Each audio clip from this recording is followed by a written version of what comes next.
You open the envelope, and before your mind reads the number, your body acts as if danger has entered the room. Your chest tightens, your jaw locks, and the little slip of paper turns into a living threat. Here is the secret of leverage: it does not just multiply money, it multiplies the broken instincts inside the brain. A small bill can look like a monster, and a huge deal can feel like a game. The pattern is the same. From your personal account to boardrooms, debt does not just change the numbers, it changes how the mind sees danger. At first, the amygdala works like an alarm system. It does not tell the difference between a lion attacking you and a payment due.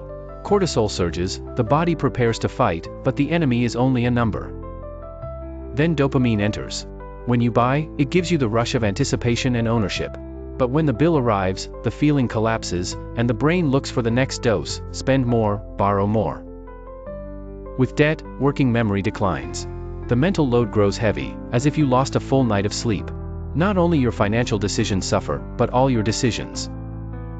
The mind starts narrowing the world around the next installment, the next due date, the next collection. You no longer think like a strategist, but like someone trying to survive a billing cycle.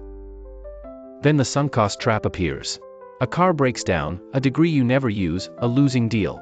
Instead of stopping the bleeding, you pour in more money because admitting the mistake hurts more than the loss. But the most dangerous thing happens when you stay in debt for a long time.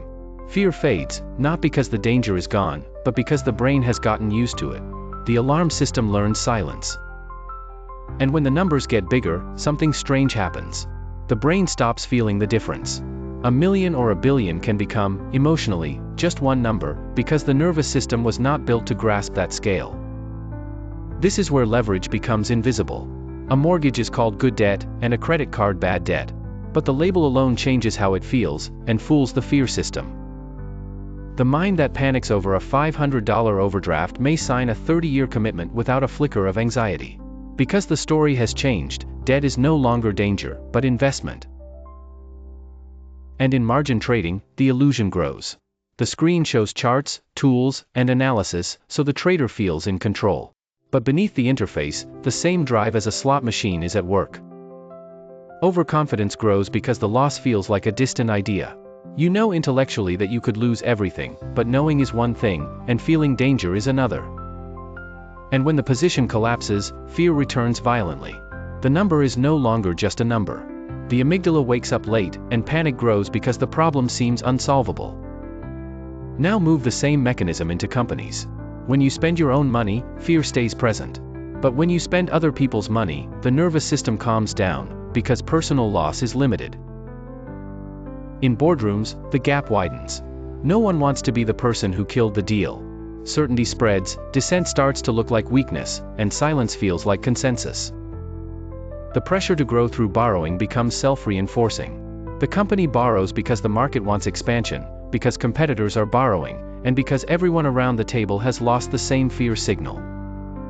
Hostile takeovers run on a different fuel: adrenaline, headlines, the feeling of invasion. The deal itself becomes the reward, while the risk gets sent to a separate spreadsheet.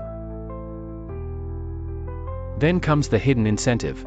Bonuses tied to the short-term stock price, and options that vest before the debt matures. What is destructive for the company may make perfect sense for the individual in the game. And when the leverage unwinds, the psychological distance collapses.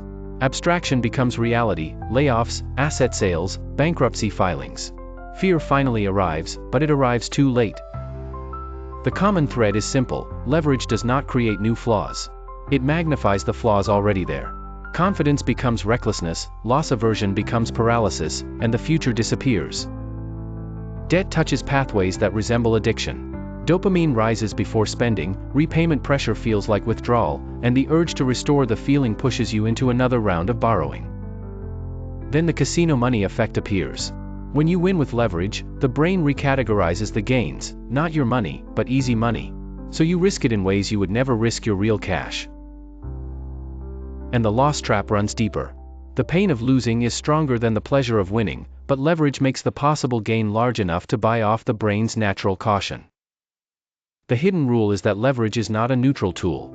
It is a psychological amplifier. If you enter it disciplined, it amplifies discipline. If you enter it desperate, it amplifies desperation. Before you look at the balance sheet, look at your mental state. The numbers will tell you the risk is calculated, the opportunity is rare, and the downside is under control. But the brain, flooded with dopamine and quieted fear, may believe all of it. Debt does not just change what you can buy, it changes how you think.